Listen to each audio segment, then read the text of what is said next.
fantastic zombie movies, all in here for charity. I'm here with 2 bodies neck mates. Yeah, alright, lads. Fucking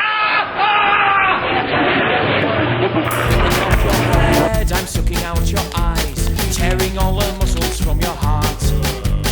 Gnawing on your spleen, I'm flaying off your hide and eagerly consuming every part. Chewing on your bones, I'm guzzling your flesh, not leaving you the time to run or scream.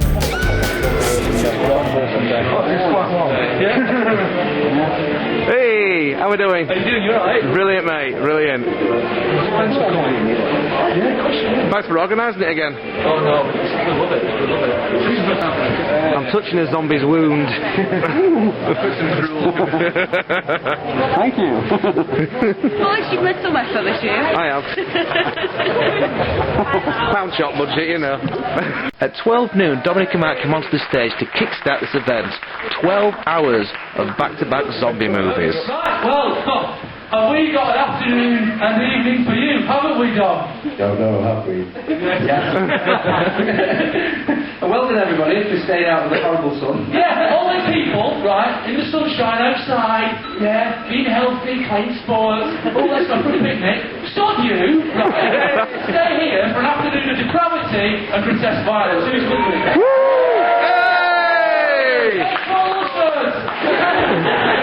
The first film of the day was an interesting choice, as it's widely considered to be the worst film ever made. Ed Wood's classic sci-fi zombie flick, Plan 9 from Outer Space. I'll admit I haven't seen any of Ed Wood's films before, but I do know of his legendary contribution to cinema, and I've seen the biopic of his life with Johnny Depp playing him. So as a result, I was looking forward to this. It's probably not the type of film you'd watch at home on your own, or with your wife or girlfriend, but get the right bunch of people together in one room like we had here today, and the atmosphere just makes all the difference. Funny for all the wrong reasons, the plot of the film focuses on a race of aliens who are seeking to stop us humans from creating a doomsday weapon that could destroy the universe. In order to do this, the aliens come up with Plan 9, a scheme to resurrect the dead as zombies in order to stop the human race. It came out in 1959, took 3 years to make, same as Ben-Hur and all the best, Gone with the Wind. 3 years to make, and it shows. This film got Ed Wood the title of America's most incompetent filmmaker. And also when he died, they posthumously awarded him the Golden Turkey for worst director. And we talk about kicking you when you're down. He's dead. This is sadly Bela Lugosi's last film as well, because he died. His thoughts were dead. And when he died, he just covered the part with his wife's chiropractor. He said, oh, you can do it, but it doesn't sound like him, it doesn't look like him. So he just gave him a quote. He said, oh, just cover your face and go on. Yeah, it is brilliant. So it's no Citizen Kane, it's better. Yeah. Graphic. Oh, unfortunately, there is no gratuitous female use. Boo! Disappointing. Available this month is the comic book sequel called Plan 9 Strikes Again, if you're going past the comic shop.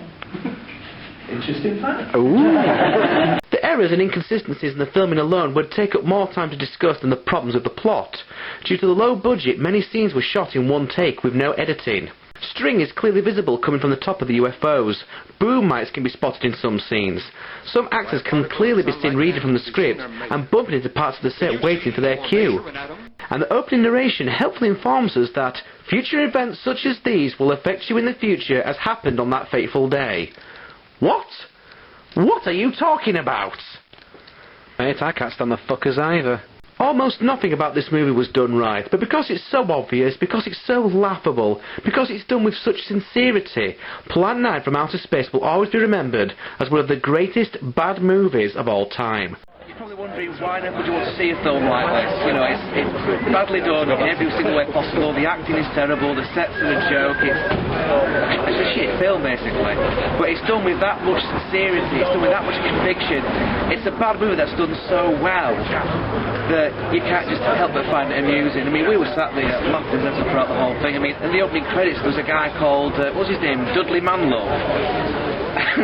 One of him is that, and then throughout there was like other sort of references to man, you know, put the big one away, and it was funny. I mean, that's one of the worst films I've ever seen, but it's one of the funniest films I've ever seen as well. A lot of people will probably say that, I don't know, Jimmy Ball might be today's equivalent of Ed Wood, but to be honest with you, Ed Wood's films are strangely entertaining. The film's highly recommended, Plan 9 from Outer Space. If you've not seen it yet, do not deprive yourself a minute longer. After each film, we got a 10-minute interval so we could go out and get some fresh air and have a cigarette and what have you. After Plan 9 from Outer Space, there was a photographer from the Yorkshire Post who took a few photographs of us on the day. This gave us a chance to sort of snap a few shots of each other in our zombie gear and to chase Dominic and Mark down the street, which freaked out some of the locals, I can imagine.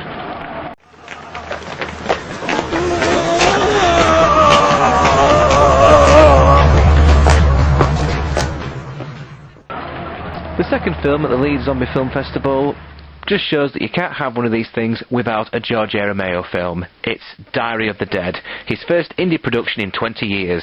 The concept behind this is that if a zombie outbreak was to occur now, the chances are it'd probably end up getting filmed on cameras and being YouTubed to death.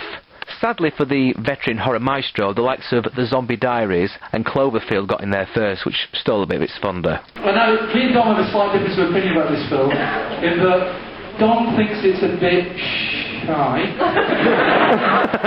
And I love it. I loved it because I thought I didn't like Land of the Dead much, which is the fourth film in the quintology. And I thought this was a real return to form. Because you've got to bear in mind, when he made this Romero a couple of years ago, he was 146 years old. It's an achievement by anybody's standards. He couldn't actually lift his head to look at the monitor, but somebody told him it was alright. So. This blog of the dead sees a bunch of film students ditch their mummy movie to record the events around them. Lots of high ketchup counts in this with some fantastically original ways of killing zombies, including sulfuric acid being smashed on a zombie's head, zombies' eyeballs being exploded out of their head using the electrodes that they have in hospitals to start up hearts, I don't know what they're called, and the student's professor carries a bow and arrow around with him, which he says makes it more fair. Is there gratuitous? No gratuitous female nudity in this film. Despite Dom's reservations, this is our favourite film of the so far. Plan 9, amazing. Yeah. Oh, did you like Plan 9? Yeah! Another serious socio-political document. Put the big one away. Some of the characters are too busy filming the action with the cameras to actually get in and help people. They'll love to put the cameras down and help the people out of the trouble in case they miss on some prime zombie chompage action, which does pose the question, as a lot of Romero films do we as a species deserve to exist? You made a silicon tongue out of it out. Put your ear in it. Put your ear in it. It's wrong, isn't it? Oh, brilliant. It shows I had a Western childhood. It was goodie bags galore at the Leeds Zombie Film Festival. We started off by getting one from the WSPA, the World Society for the Protection of Animals, as the event was done for charity. Amongst the stuff that came with the goodie bag was a copy of the WSPA News magazine, a comic book courtesy of 2000 AD, very kind of them. There was also some sample stuff from Abaddon Books, as well as other bits and pieces as well. And not only that, if you came dressed up as a zombie, or as a zombie killer, zombie fight or whatever on the day, you also got a goodie bag courtesy of Gore Zone magazine, including some Top Trumps cards with the Halloween theme, which is great because my kids love Top Trumps.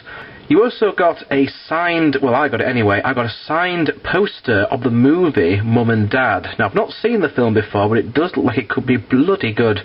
Gore Zone magazine were also kind enough to throw in a couple of their back issues, along with a CD-ROM with a horror quiz on it, just to sort of see how much of a horror buff you were. There were also a couple of DVDs chucked in the goodie bag as well, including this one, Animal Soup. There were also some Hammer Horror collector's cards chucked in there as well. And lots of other sort of general bits and pieces, to be honest. All in all, it was a rather good goodie bag, and definitely worth dressing up as a zombie for, although, to be honest, I would have done it for free. The final film before we broke off for lunch was one of Dom and Mark's personal favourites, The Living Dead at Manchester Morgue. Although it has been known under several different titles as well, such as Don't Open the Window, Let Sleeping Corpses Lie, Breakfast at the Manchester Morgue, and Do Not Speak Ill of the Dead. In total, the movie has over 15 different names for it worldwide. True, alternative titles were commonplace in the international horror market back in the day, but even this seems a little excessive. The movie's an unusual beast as it's an Italian-Spanish collaboration set in Merry England of all places, with some parts of the movie being filmed in the Lake District, so if the fucking zombies can get you there, they can get you anywhere. In the 70s, director George Grau was asked to make a movie like Night of the Living Dead. Romero's now classic zombie flick had become a surprise hit, and studios were now trying to jump on the Living Dead bandwagon. George was given a much larger budget to work with than what Night of the Living Dead had, and he got to film his movie in colour as well. It was an offer he couldn't refuse. So, machines. They can really fuck stuff up, can't they? They're supposed to make our lives easier, but in fact just make them more complicated. In an attempt to kill insects and save crops, a small community employs a device that sends out a signal to screw the local bug's nervous system in an aggressive way, making the creatures attack and kill one another. All is fine and dandy until that same signal has a bit of an unexpected side effect when it also causes the dead to rise from their graves to snack on the flesh of the living. The movie bears a lot of similarities to Zombie Flesh Eaters, in which not only does it have a ridiculous number of alternative titles, but it also got slapped with the Video Nasty label, leading it to be banned in the UK for many years before a heavily cut version of the movie was released on video. Indeed, the gore effects are certainly a sight to behold, created by Geniato del Rosso, who would later go on to do the effects for, yep, you guessed it, Zombie Flesh Eaters. The gore moments include several disembowelments, sharp objects being plunged into heads, and an unfortunate secretary being set upon by 3 half-naked zombies who tear off one of her tits and eat it. The film is also renowned for its unintentionally hilarious dialogue. I know that Plan 9 from Outer Space had such ditties as, Inspector Clay's dead. Murdered, and somebody's responsible. But The Living Dead at Manchester Morgue almost tops that with such lines as, I'm mad about apples, I wish the dead could come back to life so I could kill you again, you bastard, and this particular line which had us all rolling with laughter. You're all the same, the lot of you, with your long hair and faggot clothes, drugs, sex, every sort of filth. So, Living Dead at Manchester Morgue, we've got zombies that sound like Darth Vader for some reason. They can't be seen in photos, but you didn't know that. And the only way to destroy them is by setting them on fire. Now, interesting concept. It was made in the 70s, but it was very much ahead of its time. I mean, the whole story is about a government-backed machine that's meant to be enhancing crops, despite strong opposition to do so. Now, consider what happened in recent years with the recent controversy over genetically modified food. There's also the story in there that if you mess around with Mother Nature, she's going to mess around with you too. So, there is a green issue in that, perhaps making this film now even more apparent in the modern age. After that, it was time for lunch, and since my fellow zombie enthusiast Pete wasn't keen on me eating him, we ended up going to McDonald's, where we ended up freaking out the locals. Yes, again. After that, it was back to the Cottage Road Cinema to pick up a t-shirt, some more photos, and a raffle ticket to get an Xbox 360. Next up was Rec, or Record, or however it's pronounced. At only 70 minutes long, this was the shortest film of the festival, but it was by no means one of the scariest.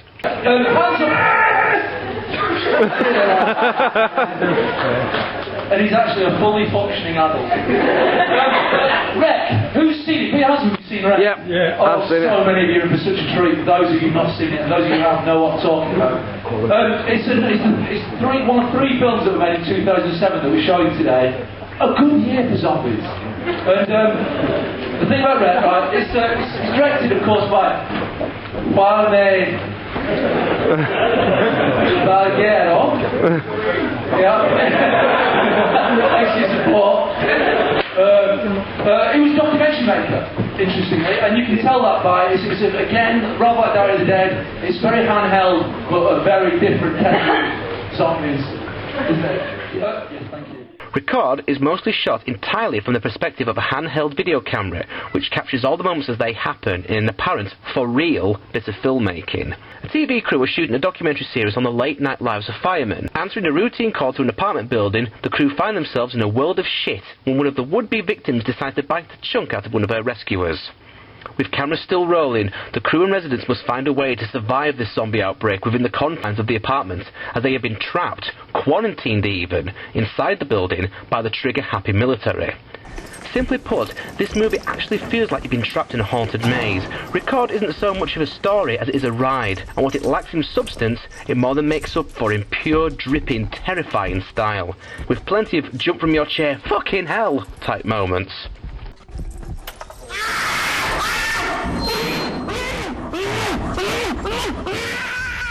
Incredible original filmmaking at its best.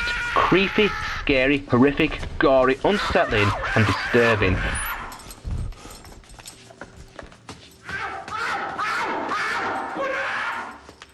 The final few minutes of this film are terrifying beyond words. I find myself white-knuckled and gripping my seat throughout. What was particularly scary was the zombie children. One little girl even tries to eat her own mother. Creepy little fuckers. Record delivers a perfect, fast-paced thrill ride that will score big with horror fans everywhere. If you haven't seen this film, then go see it. You'll be in for a treat. If you have, then you'll know it bears repeat viewing. The Americans remade it disastrously as Quarantine, I think it was called. Might as well be made by chimpanzees. Speaking of which, whose fucking idea was it to put the film's final moment in every bit of marketing material for this movie? I mean, come on, really? The last shot? Even on the poster? I just don't get it. It should be worth pointing out that there's going to be a Record 2 at some point, so this story is far from over. Hopefully there won't be a Quarantine 2 to go with it as well. Next up, Black Sheep. And no, I'm not talking about the Chris Farley, David Spade sack of crap from 1996. The movie came out the year after we had snakes on a plane, and this is essentially sheep that have become zombies. As Dom and Mark stated on their website, Emmerdale will never be the same again. In fact, that would make for a heck of an episode, wouldn't it? So anyway, with taglines like, "Get the flock out of here," and "Get ready for the violence of the lambs," you know that this film doesn't take itself too seriously. This film contains a scream in it, right? I don't think I'm spoiling by saying this is directed by... Dom's doing the research for this, which is directed by a guy called Jonathan King. Not that Jonathan King. That would be awful. Inappropriate. But it's, yeah. What happened to it? He directed the... No. No, but it's got in it the bit where Jonathan King appears in the film. There's two German... Not that Jonathan King. No, it's inappropriate. But there's two guys, German guys, who get attacked... I'm not spoiling the plot here. Get attacked by the zombie sheep. Right? Not spoiling the plot. I think that's self-explanatory, even to the most basic life forms. Right? No, Jonathan King is he's one of the he's the one who's looking for his keys. You'll know the scene when it comes up. And he emits a scream. Shall I let you explain the scream? The scream is called the Wilhelm scream, which has been used in 130 films so far, and it sounds like this. Yeah. So it's really awful. Well, anyway, the film it's supposed to be like this. Really quiet and effective. No, it's been used, it's like a movie cliche. So it's just another nerdling thing to pick up on. When you hear this script, it's been used over and over again. The same voice. We don't know who recorded it. The same voice over and over again for decades. Here's a list. It was used in a 1953 film called Charge of Feather River. Yes, and there was a character in it called Wilhelm that fell off. We got an arrow in his leg and he went. That was the scream. Since then, it's been used in all the Star Wars films, all the Indiana Jones films, Howard the Duck, Willow, Toy Story, Small Soldiers, Lethal Weapon, Team America, Hellboy, Sin City, Wallace and Gromit, Kill Bill, King Kong, Black Sheep. Yay! You see how Dominic did the link. It's linked it. Containing the right blend of gore and laughs that is very reminiscent of some of Peter Jackson's early movies. The premise for this is that in the middle of Hobbit country, aka New Zealand, sheep are being genetically modified into... super sheep, I guess. Now, a bunch of hippie animal rights type people break into this farm where the experiments are taking place and steal a canister that has the label Biohazard on it. What follows is what usually happens when hippies steal canisters marked a biohazard from secret labs. We get the first killer mutant sheep. Cute little bugger, isn't he? This little guy successfully managed to infect an entire flock of sheep, who then proceed to spend the rest of the film with their faces covered in blood, guts and gore, looking for some tasty humans to eat. You know, seeing people getting ripped apart by hordes of sheep is quite a sight to behold. We get people clubbing sheep with their own legs and faces being bitten off. It's also very charming. Now, even if you are lucky enough not to get eaten alive by the psychotic woolly bastards, but just get bitten a bit, you will eventually turn into a were-sheep. And how do you stop a were-sheep? Not with garlic or silver bullets like you would a werewolf. Oh no, you use mint sauce. Although, if you've got an aromatherapy candle handy, you can use that as well. Now, at the end, it turns out that the evil corporation that does experiments on sheep is actually run by the main hero's perverted brother. And he likes sheep. I mean, really likes sheep. What are you doing in here?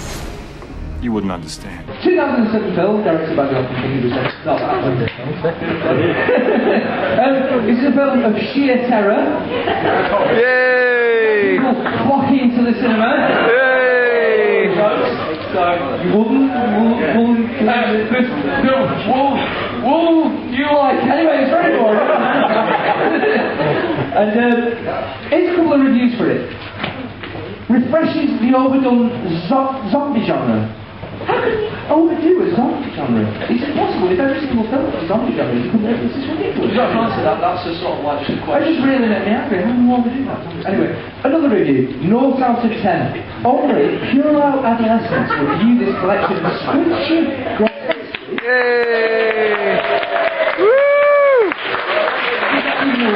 They're all here. Collection of squishy grotesqueries and squirting arteries as perfect Friday night entertainment. We all like a squirt. As expected, evil brother gets bitten and becomes a were-sheep as well. But if you don't have any mint sauce or a candle to hand, it turns out that the propeller on a plane is a handy zombie sheep destroying tool as well. After being turned back into a human, he approaches the flock of sheep, half dead, bollock naked, and completely out of his fucking mind, asking the sheep to turn him into one of them again. Now, at last year's Zombie Film Festival, I cringed at the eye trauma scene in Zombie Flesh Eaters, and I squirmed uncomfortably in my seat when Quentin Tarantino's penis melted in Planet Terror. But nothing could have prepared me for the sight of a mutant killer sheep eating another guy's cock.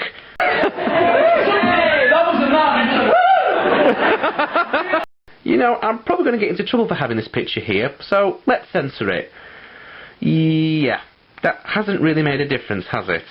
I noticed when this movie was announced on the Leeds Zombie Film Festival forum that there was a lot of divided opinions, with people either making out this was a steaming pile of sheep shite, or that it was one of the funniest movies they'd ever seen. When you start watching the film, you're kind of thinking, this is either the lamest movie I've ever seen or one of the funniest. But at least you can say it never gets boring. I mean, let's face it, any film that finishes with a guy getting his cock eaten by a mutant sheep is worth people watch at least once. Yeah, I'll think about it, yeah. I'm introducing the film. I forgot about that. Thank you so much for coming and staying with us throughout this ordeal. So I'm introducing Dawn of the Dead 2004. Hey. By my opinion, the pointless Zack Snyder. Watchmen and 300. That's my evidence. Good night. No, but one of the best first 10 minutes of any film ever, and a classic remake. Which is it? Oh, but this. No, Dawn of the Dead's brilliant, but his other films, how do you say in English? Fucking rubbish. To make matters worse, this time the zombies are running. And I don't just mean that they walk a bit faster than usual, I mean these fuckers look like they're doing the 100-metre dash. Zombies can't run, okay? They're slow and shambling creatures. If the dead were brought back to life, they wouldn't be going at speeds like this. They would be slow, stumbling, and maybe a little bit stupid. Still, I was able to look past this with Channel 4's Dead Set miniseries last year, as well as with 28 Days Later and its sequel. Although, they're never referred to as zombies, are they? The premise is the same as the original, in which a group of survivors take refuge in a secluded shopping mall, in a world that has been plagued by the living dead. Whilst the original only focused on 4 characters, this remake has a lot more. But there's not really enough time for characterisations for all these characters like in Romero's movie. It's obvious that these extra bodies are just there to be zombie fodder. As in the original, one of the characters is pregnant, but this remake takes it a step further by having the mother infected with the zombie virus as well, eventually leading to the birth of a zombie baby. which I suppose is the filmmaker's attempt to try and shock us, but it just comes across as really cheesy. Put it this way, I'm not changing any fucking nappies. What a shame the little brother got killed off straight away. The concept could easily have been carried over for a sequel. Just think of the possibilities. George Romero himself wasn't keen on the idea of running zombies, and to be honest, neither am I.